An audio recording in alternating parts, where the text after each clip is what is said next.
These might be some of my favorite podcast episodes because I get to share everything that I learned at the HMB Mastermind that I went to in Charleston last week, which is it's like drinking from a fire hydrant, right? Like it is just information overload. It's incredible, but they stick you in a room with 40 or 50 other private lenders, and everybody gets a chance just to like talk and share. And it's just so good, so powerful, but incredibly, I'm just trying to like grasp all the different things and the tidbits of wisdom and information. And so it's really overwhelming. So anyway, let me kind of back up a little bit. So I went to the HMB Mastermind in Tampa 6 months ago in November for the very first time, and it was incredible. And so I got to go back to this one. They do one every 6 months or so. And it's, like I said, it's incredible. It is just so, so powerful being in this room with like-minded individuals who are dedicated and committed to really leveling up their private lending business and just taking all these like tidbits of wisdom. So it was kind of a interesting, at least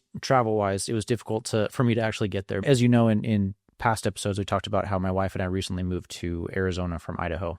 And so my wife and I really don't have a lot of like babysitters or family help. In fact, we don't have any family here in Arizona. And so anytime my wife and I are both going to be out of town, we have to do kind of this weird like juggling act. So I have a good friend who, it was his birthday and he was doing a trip in Vegas. And so what we ended up doing was my wife wanted to come along, which of course it's obviously more fun when your spouse is there. She wanted to come along, but like I said, we don't have any babysitters or anyone to watch the kids. So what we did was my wife booked a one-way ticket from Arizona to Idaho so that she could drop the kids off at her parents' house. So she flew to Idaho, and then she booked another one-way ticket from Idaho to Las Vegas. I booked a one-way ticket from Arizona to Las Vegas, and then we spent, I think, 3 or 4 days in Vegas, just having a great time, hanging out, going and saw a couple shows. I think I was up like $1,200 blackjack, so pretty happy with that.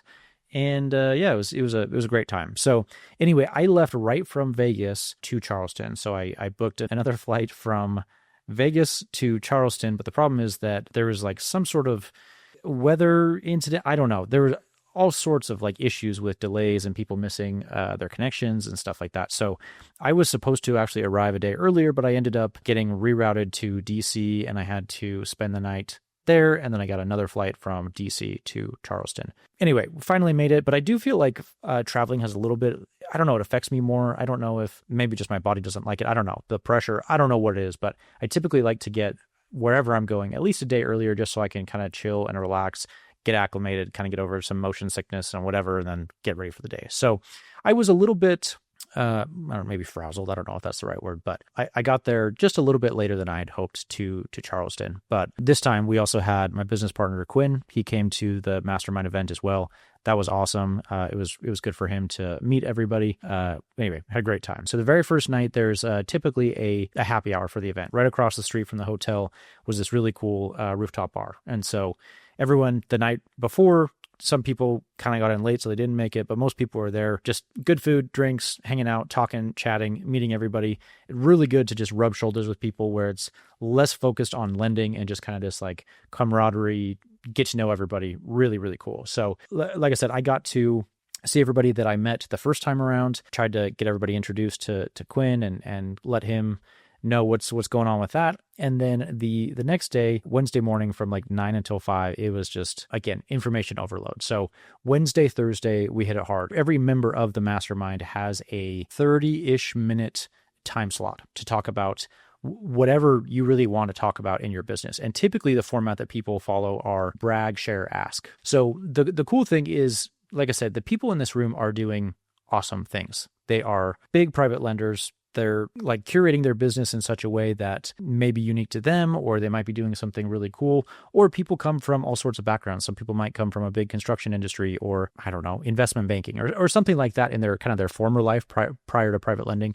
And so you get to stand up and kind of brag about yourself. What are some cool things that you've done in the past? Or what are some great things that you're doing in your business? And then the other one is share. So after you get done with your brag portion, you go into the share, which could be really anything. So it could be be sharing what's going well in your business, or sharing a cool piece of information, or a cool piece of software that you found, or some sort of something to improve your processes, you have it. And then the very last portion of your 30 minutes is ask. And so you get to basically ask the group anything. Like the first time around, I talked about Lender. And so I wanted to say, what are some things that you dislike about your current software?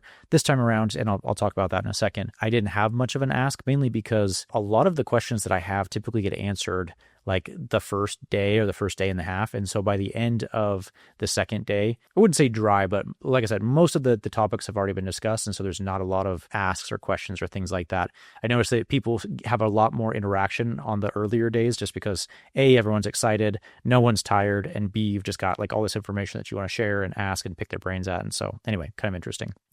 So the first day was, again, awesome. I didn't present until the second day. And again, I'll talk about that in just a second. And then the last day is pretty much everyone's going home. And usually there's a golf day if you're a golfer, which I'm not a great golfer, but I like to golf. And so Friday we had planned to go golfing, but there were some issues with weather and booking tee times, and it was kind of a big ordeal anyway. So that didn't actually end up happening, which is a bummer because then I lugged my clubs all the way from Arizona to Vegas to DC to Charleston and then back to Arizona, and I didn't even get to play around. So that's, neither here nor there.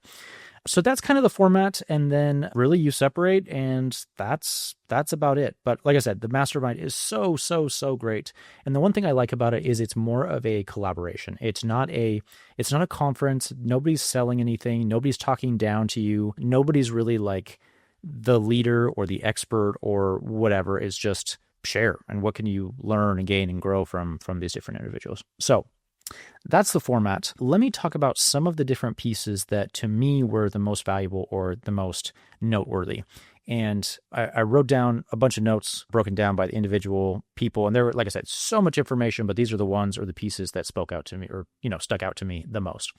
So the very first day, I think it was, I don't know if it was the first presentation, but he was one of the earlier ones, was Chris Davis from Approach Lending. Chris is incredible. Chris is incredible because one thing that I picked up from him is he is tracking so much data. He is a master of all these different metrics, and I cannot believe the different pieces of information that he tracks. So, for example, he's got loan duration broken down by quarter. He's got credit score broken down by borrower, and then broken down by paid off loans per quarter, which is nuts. He also tracks the estimated versus the actual LTV. And then he also tracks the estimated versus the actual AR LTV, which is, like origination compared to payoff, which is really cool. And then the other thing that he tracks is, does this borrow consistently hit either under or over their estimations, which is really interesting. I had never thought about that. You have some borrowers who are very aggressive and optimistic in their estimates, and then you have some that are incredibly conservative. I would say 90% of my borrowers are more aggressive, probably because they want more leverage and they want higher loan amounts. But it was really interesting. I didn't even think about that. Like the only thing it does is helps you assess risk. And so you can kind of see this trajectory and it's like, okay, does my borrower, John Smith, is he consistently over or under his estimates? And I'll keep that in mind so that maybe when I'm dealing with John Smith in the future, I maybe add like a 10% differential there to kind of reduce my risk because he is consistently overestimating. Really, really interesting on that. So I really liked that. And on top of that, I realized that there's some things that affect these numbers, obviously, like the market, of course. Like, so you may have a borrower who's really conservative anyway, but the market is not in their favor and things are sitting longer. And so, of course, those durations may be higher than estimated or anticipated. So you take all of that into account, but all that to say, it was really valuable. So the other things that he tracks is appraised value versus the actual payoff amount, which is pretty cool. And again, you don't have like a ton of control over this because you have a private appraiser and market fluctuations and things like that, but really, really interesting. Last little tidbit of information that I got from Chris. It wasn't necessarily from Chris directly, but it was when Chris was presenting. I can't remember who rose their hand, but he said there is a direct correlation to credit score and aggravation index. There's a direct correlation to credit score and aggravation index, and I love that. And it's so true. So if you have a borrower that has a higher credit score, they're probably going to be less of a pain in the ass than somebody who has a 600 or a 550 credit score. Really, really interesting. I really liked that. So okay, so that was Chris Davis. The next thing, or the next kind of snippet of information that I got was when David and Jeremy were presenting. David and Jeremy are based out of Texas. They're with Crown Capital. and they had lots of really interesting things that I had never heard about. So they talked a little bit about new construction loans, and I'm actually going to save this for a different podcast episode that I'm going to do in a couple of weeks, because I have a lot of other thoughts that I want to kind of mold and put together in this, talking about how we do construction loans and how we might actually change that based off this information. So put a kind of a pin in that. The other thing that they discussed and talked about was insurance and data protection. So we talked about E&O insurance, which is errors and omission insurance. Talking to Jason and Chris, they were saying that they pay roughly $20,000 a year for their errors and omission insurance. That was really eye-opening for me because I don't have E&O insurance. And B, they were saying that they weren't really confident that this insurance would ever pay out in the event that they did have a claim. And so that was really interesting. I once heard a quote that said, I'm probably going to butcher it, but something along the lines of, you can tell how likely an insurance premium is willing to pay out, or the likelihood that it'll actually pay out, based on the premium amount. So if you ever look at life insurance, it's like $20 a month for a $500,000 policy. They're selling math is really what they're doing. These insurance companies, all they're doing is they're looking at the math and the statistics, and that's how they come up with the premiums. So you can tell that this life insurance policy is likely to never pay out because it's only $20 a month. Same thing with like renter's insurance. It's less than the cost of a pizza. I think it's like $15 or $18 a month, because it hardly ever pays out, and you can have a $30,000 policy on this renter's insurance. So really, really interesting. So that's something that I need to look more into is, insurance. Look at the premiums, look how likely it is to pay out, look what it covers. That's something that I need to do to improve my own business. There was a lot of talk about cybersecurity, specifically around like wire fraud. There was a company that was mentioned or discussed called Funding Shield, which was basically a wire verification service, which is pretty cool. That's something that I had never really thought about, mainly because we verify our own wire information. And so anytime, every single time actually, before we send a wire, we verify the wire instructions by calling the title company or the attorney or whoever's facilitating the closing, and we verify their wire instructions. But that's still not a foolproof plan. It's still not a foolproof method to make sure that nothing could go wrong. I mean, people could set up a fake title company. So something like this is I'm going to look into, and I assume they have some sort of guarantee or something, or some kind of insurance that does pay out in the event that their system was wrong. I don't know, something to look into. I don't have a ton of information on that, but again, that was called Funding Shield. So something I'm going to look into. There was also some talk around background checks for employees. It was interesting because I had never really thought about that. We do background checks for our borrowers all the time. We want to make sure that they don't have any felonies or any, level 3 misdemeanors or anything really crazy. We do that all the time. But I hadn't really thought about doing background checks on employees, mainly just because like most of the time we hire people that we know closely, and people said, it doesn't matter if you know her, like you have no idea. And on top of that, people say, of course, update your background checks annually because things happen over the course of a year. So they could be clean when you hire them, but now it's been 2 years or 3 years and something may have come up from them. So that's really interesting. And then people will make their job offers contingent on these background checks, which is really, really good to know. And then similarly to that, people talked about pulling credit checks for employees. Yet again, another thing that I hadn't really talked about, or not talked about, but hadn't thought about necessarily. This was less of a concern for me because any of my employees don't have access to the bank account and don't have control of funds. But, that's still a risk there. So just, again, stepping it up a notch, credit checks, background checks for both your employees as well as your borrowers, you should be doing that automatically.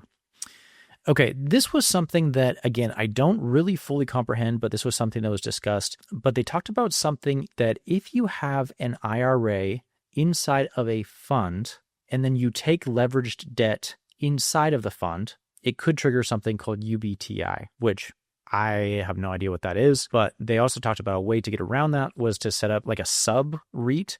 It sounds like it's very expensive. It's like $45,000 to $50,000, but this was just something that I hadn't known about. I had no idea that like if you have an IRA inside of your fund and then you take leverage debt on top of that, it could trigger this UBTI. I don't know, something that I'm looking into. I assume that most of the listeners on the podcast do not have a fund, so this probably doesn't apply, but I would say maybe like 80% of the people that I talk to typically are doing like the co-lending trust deed model. But if you're not doing direct placement and you do have a fund, this is something that could be good to know about. Next thing is the qualified business income deduction, QBID. You have to follow certain rules. You're qualified to receive said benefits, certain things like that, as long as you adhere to those rules. Again, something I don't know a lot about, but something that I definitely want to look into as well. And then on top of that, along with the QBID and the UBTI, they talked about a 550 rule, which is essentially you can't have more than 5 relationships that make up more than 50% of your fund. So again, that was something I'd never heard about. It's all these little tiny nitty gritty things that people talk about, that this is what makes the mastermind so valuable. So valuable, because it's only the people that are in the weeds, that are doing it, that have a fund, that are actively operating it, that know this kind of information. I would never have heard of these things otherwise. And so really, really, really cool. Okay, next thing we talked about, and this is still all under David and Jeremy, like there was so much information here, was talking about forced place insurance. So typically when you have a borrower and their insurance policy fails, you have to purchase forced place insurance if they're not willing to buy insurance. Now, of course, the way that we do it in the past, or have done in the past, is either A, we will go and get a policy that covers that in their laps, or B, we will just pay for that policy for them with their existing provider. So let's say they're with USAA or, whoever have you, we would just step in, we would pay for that policy so that the insurance doesn't lapse. And then on top of that, we would obviously charge that to the borrower, and we would also charge a fee to the borrower if we do have to put forced place insurance, because A, it's just something that we shouldn't have to do, but B, there's kind of like a managerial headache there. And so we're absolutely going to charge for that. So Chris and Jason talked about the service they use, which is called mortgagehazard.com. So this is something that I'm going to look into for forced place insurance. And the cool thing is, let's say, for example, if you only need it for 15 days, you only pay for 15 days.